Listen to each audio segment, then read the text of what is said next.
교사 이승열입니다. 앞에 선생님처럼 원래는 스티브 잡스처럼 우아하고 멋지게 이동을 하면서 발표를 하고 싶었지만 또 이렇게 이동을 하면 안 된다고 해서 저는 뒤에 숨지 않고 옆에 나와서 발표를 하겠습니다. 여러분들 지금 졸리시잖아요, 그렇죠? 듣기만 해도 되게 지루한 것 같아요. 우리 기지개 한 번씩 펴고 갑시다. 쭉 한번 제껴주세요. 눈도 좀 깰게요.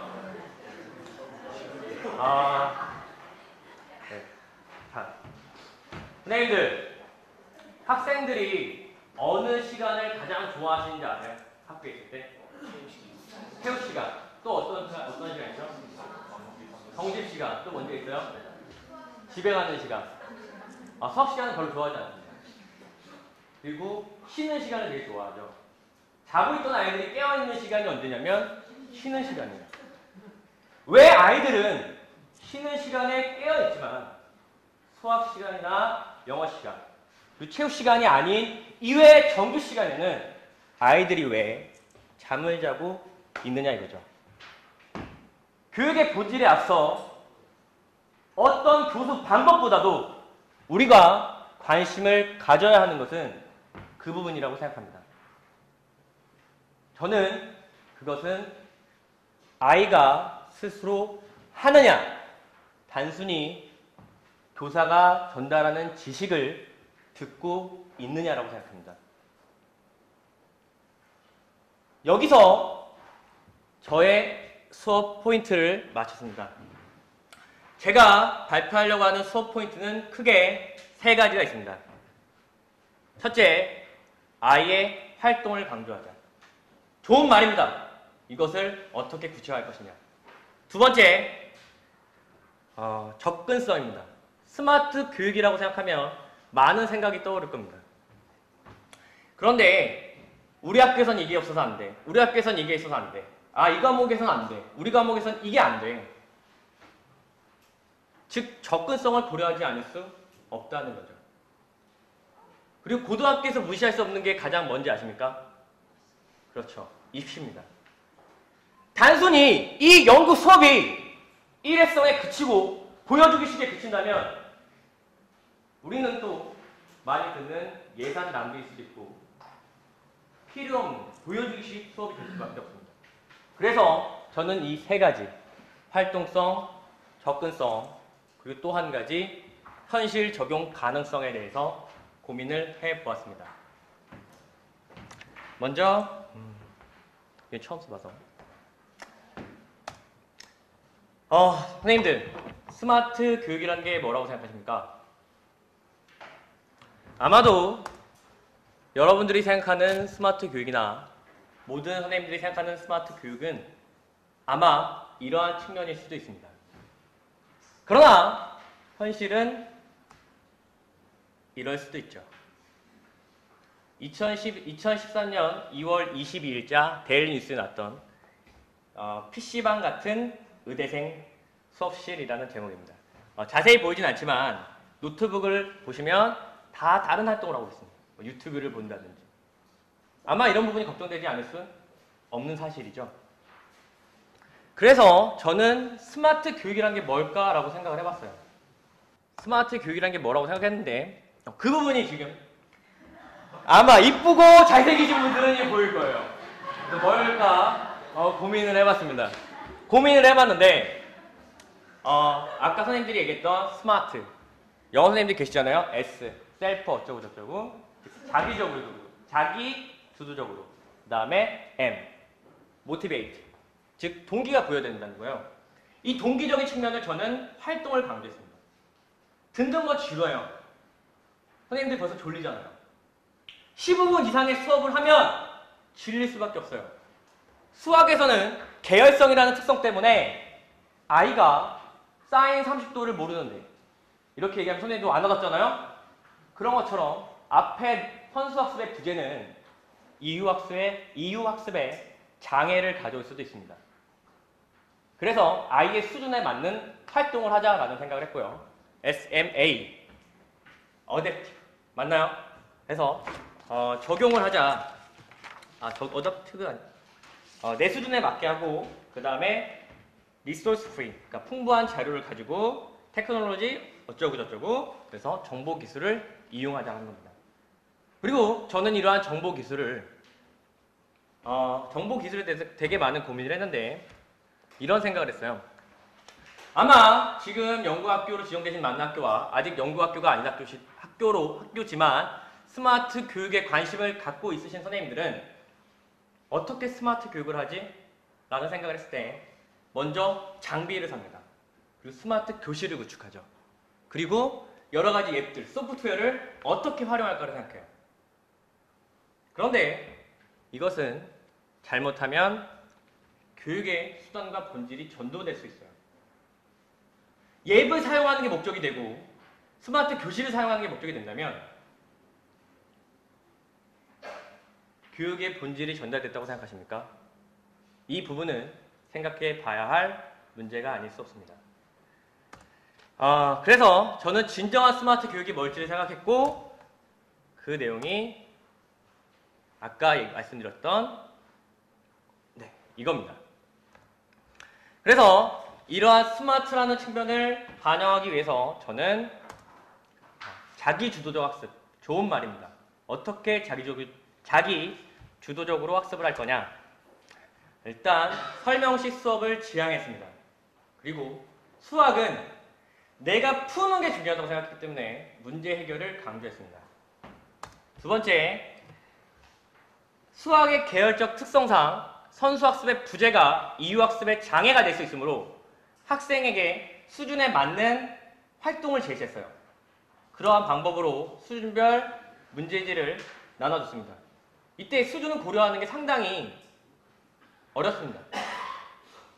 그래서 이 부분에 대한 투자가 상당히 많은 시간이 필요해요. 그리고 아이들에게 이 수업을 나중에 동영상을 보여드리겠지만 아이들이 SNS나 교재, 그 다음에 다양한 자료를 활용해서 그것을 직접적으로 문제를 해결할 수 있도록 했습니다. 저는 수업 환경을 정규 수업으로 제한하지 않았습니다. 학습이라는 것은 학교 정규 수업 시간에 일어나는 것이 아니라 학생이 원할 때 언제든지 궁금한 것이 있으면 하고자 할 때 할 수 있어야 한다고 생각하기 때문입니다. 그래서 두 가지 사항을 고려했는데 하나는 교실 모둠 토의를 했고 하나는 SNS 토의를 하였습니다. 먼저 교실 모둠 토의에 대한 방향은 다음과 같습니다. 모둠당 4명의 조로 구성하였고요. 4명의 조는 이질적 집단으로 구성하였습니다. A, B, C, D로 나눠서 잘하는 학생 2명, 성적 순으로 4그룹을 나누었고요. 그 다음에 먼저 수준별 문제지를 배포하고 그 다음에 수준별 문제지를 배포해도 안 되는 D 학생들이 있어요. 이게 어쩔 수 없는 현실 아닙니까? 그래서 배포하고 초반에 나머지 학생들이 문제를 푸는 사이에는 제가 그 학생들을 따로 교탁 앞으로 불렀습니다. 그리고 그 학생들이 풀 수 있도록 개별 지도했어요. 개별 지도를 하고 그 다음에 나는 이 정도 수준의 문제를 다 풀었다. 학생마다 수준 차이가 많기 때문에 그러면 다음 단계의 문제를 제공하는 식으로 했습니다. 그리고 아이들이 답을 안 맞히는 경향이 있습니다. 수학을 하다 보면. 그래서 답안을 꼭 점검하게 하고 수정하게 했습니다. 그리고 기출문제를 수준별로 나눴어요. 그래서 아이들이 못하는 아이들마저 풀 수 있는 2점짜리 문제 같은 거 유사 문제를 풀게 했어요. 실제 경험상 풉니다. 아이들이. 풀고 와서 질문합니다. unbelievable 하시지 않습니까? 선생님들? 영어 선생님 악센트가 맞나요? unbelievable. 그리고 그러면 먼저 수업이 구성된 게 제 동영상을 실제로 수업했던 동영상을 보여드리도록 하겠습니다. 선생님들, 안녕하십니까. 기존에 하던 방식대로 오늘은 스토리를 모두별로 수업을 할 건데, 먼저 간단하게 어떻게 수업을 진행하는지 설명을 좀 할게요.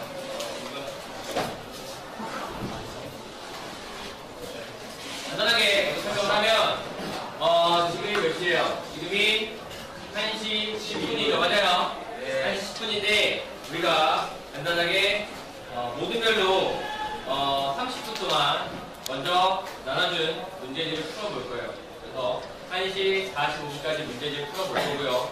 그 다음에 제가 문제지에 대한 답안을 띄워줄 거예요. 여러분들이랑 모든별 수업을 하다 보니까 답이 틀린데도 자기도 다 풀었다고 그러고 많은 경우가 있어요. 그래서 답안지를 띄워주면 자기 답안을 수정해보세요. 그리고 틀린 거를 10분 정도 수정하는 시간을 가질 거예요. 알겠어요? 예. 그리고 또 한 가지는 우리가 지금 보면 단체창이 있잖아요. 맞아요? 그래서 만약에 모든별로 해결이 안 되면 기존에 어떻게 했어요? 기존에는 그 모든에 가서 배워왔잖아요. 맞아요? 네, 그렇게 하는 게 아니라 그냥 단체창에 핸드폰으로 이렇게 사진을 찍어서 올려주시면 그 풀이를 다른 친구들이 볼 수 있겠죠. 맞아요? 그 풀이를 보고 공부해 보는 식으로 합시다. 알겠어요? 네. 자, 그러면 각종 조장들은 나와서 지금 핸드폰을 담당할 수 있습니다. 자기가 지금 A, B, C, D인 거 모르는 사람 있어요?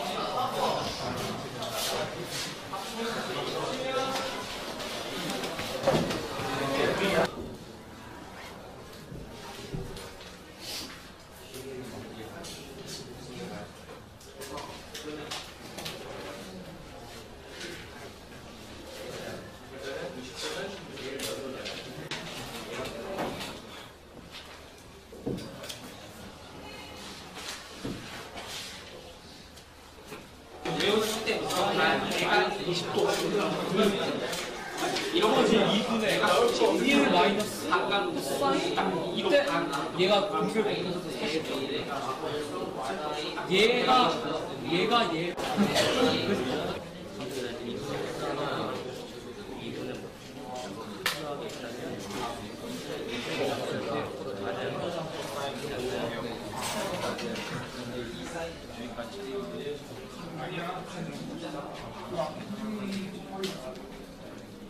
가장 수준이 낮은 B학생하고요.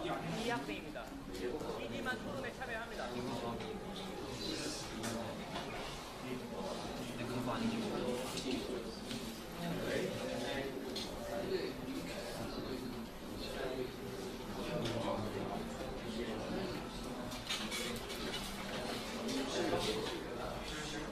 A 중에 자기네 모듬이 B 풀었다. 11번 풀었다. 손 들어봐요. 11번 순조. 11번 순조는 그룹창 있죠, 그룹창. 그룹창에다가 핸드폰 있어요. 핸드폰으로 저 보내줘요. 그 자기가 푼 풀이. 그러면 여러분들이 그 풀이를 참고하시면 되겠죠? 또 찍어서 보내줘요. 그거. 자, 저쪽 모든 저기 저쪽 말고 다른 쪽 순조. 마찬가지로 풀이를 비교해보면 좋겠죠? 자신이 푼 것들 보내줘요. 알겠습니까? 지금 이제 답안이거든요. 답안이니까 이 학생 1, 2, 3번을 쉽게 풀잖아요. 맞아요? 네. 4번에 대한 답안이에요. 그리고 C 학생 답인데 답을 한번 맞춰보세요. 이게 뭐냐면 각종 조별로 적어요.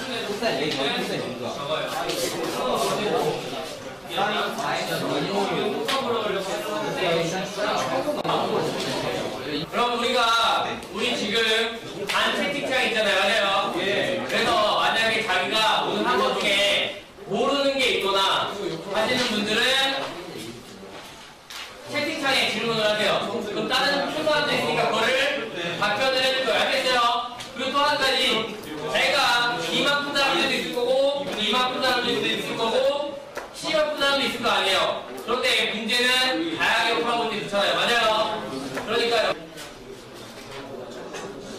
수업 이렇게 하는 게 좋아? 수업 이렇게 하는 게 좋아? 문제 가르치 받는 입장이 더 좋은데. 어? 어때? 수업 이렇게 하는 게? 아직 잘 모르겠어. 잘 모르겠어? 한 지 얼마 안 돼가지고.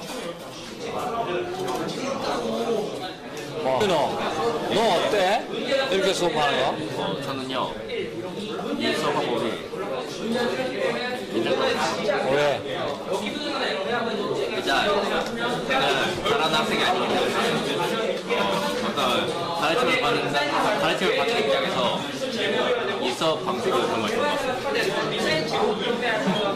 그러니까 뭐 1대1로 이렇게 가르쳐줘서? 네? 1대1로 가르쳐줘서? 네. 잘하는 친구들이 가르친다. 왜? 평소에 이렇게 수업하면은 잠 자고 이렇게 흥미가 없으니까 친구들이랑 친구들이 이렇게 개별적으로 가르쳐줘서? 너 평상시에 잠 많이 잤어? 네. 지금 잠을 안 자게 돼? 아니면 못 자게 되는 거야? 안 자게 돼? 지금 하는 수업은 지금까지 하던 수업하고 어떤 차이가 있어?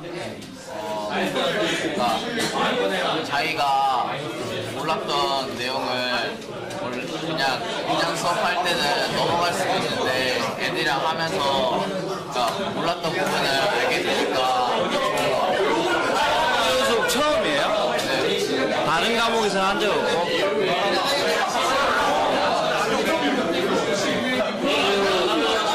지금 선생님이 알고 있고 여기 학생들이 이제 약간 자기 실력 기준으로 해서 A, B, C 이렇게 나누는데 재원이는 어디 정도에 속해? A예요? 그럼 주로 다른 학생들을 도와주는 역할을 하겠네? 자기 가고 나서? 근데 저도 모르는 게 있어서 좀 애들한테 많이 물어보고 애들한테 많이 물어본다고? 서로 도와줘?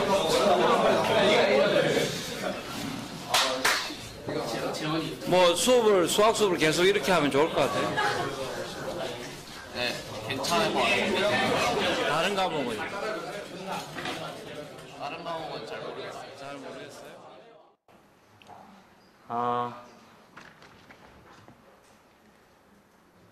앞에 거창한 설명만큼 허접한 수업입니다. 아이들이 문제를 푸는 거 어떻게 보여줍니까? 문제 푸는 건데. 그 부분에서 제가 다음에 이어서 얘기할 건데. 그 다음에 두 번째로 교수 학습 환경이 아닌 SNS, 스마트한 걸 어떻게 이용할 거냐. 이거 제가 창의를 한 건 아니고요. 실제로 요새 대학가에서는 스마트폰을 활용해서 수학 스터디나 이런 게 현실적으로 응용이 많이 되고 있는데 이 부분을 아이들에게 똑같이 적용해 본 겁니다. 간단합니다. 질문하고 해결 방법 찾고 지식 구성하고요. 아이들은 물어보면 이 간단한 상황이지만 누군가 물어보면 그걸 해결하기 위해서 문제를 풀면 재밌었던 사실 중에 하나가 여기 수학 선생님 계십니까? 고등학교 코사인 36도가 얼마인지 아세요? 저도 잘 모릅니다. 근데 한 아이가 물어봤어요. 아이들이 그거를 새벽 2시까지 토론해요. 코사인 36도 구하려고. 근데 그 해결을 했는데 누가 해결했느냐? 여러분도 잘 아는 네이버가 해결합니다. 즉 아이는 스스로 찾는다는 거예요. 우리가 구조를 제시하지 않고 우리가 멋들어지게 하지 않아도 아이는 스스로 합니다. 그리고 그 해결 방안을 제시하고요. 해결 방안이 한 가지만 올라오진 않습니다. 두세 가지가 올라오는데 그 두세 가지를 아이들이 실제로 비교합니다. 뭐가 더 간단한지. 그리고 잘못된 풀이가 있으면 그 부분을 수정해요. 아이들끼리. 실제로 보여드리겠습니다. 한 학생이 이 문제를 풀어달라고 질문했어요. 사진 기능을 해서 카카오톡에 올린 겁니다. 그러면 이 풀이가 3개가 올라왔는데 그 중에 2개만 띄운 건데 2가지 서로 다른 풀이가 올라왔습니다. 2가지 서로 다른 풀이가 올라왔는데 한 학생이 푼 거에 대해서 지금 푼 게 너 잘못된 거 아니냐 라고 했고 그거에 대해서 이 밑에 또 카톡이 있는데 둘이 수정을 해요. 수정해서 수정한 답안을 처음 올렸던 아이가 다시 또 이게 맞는 것 같다고 해서 올려줍니다.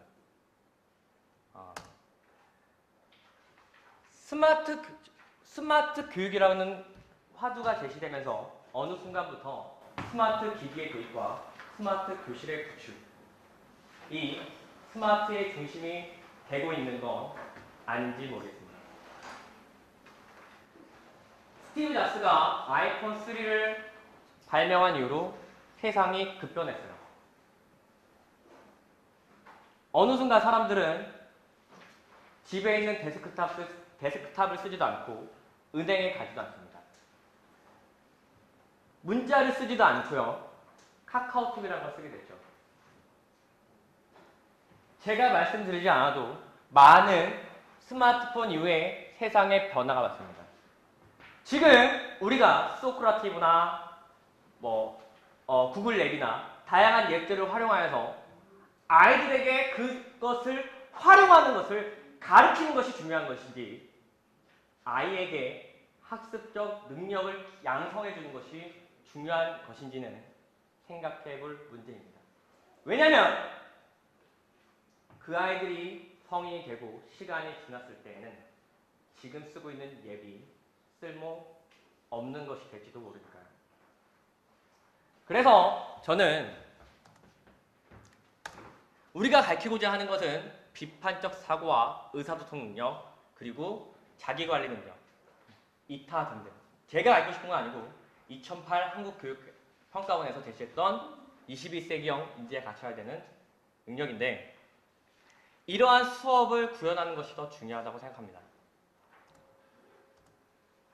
그래서 이러한 수업이 되기 위해서는 아이들이 직접 활동하는 것, 행하는 것이 가장 중요하다고 생각합니다. 이상 발표를 마치겠습니다. 감사합니다!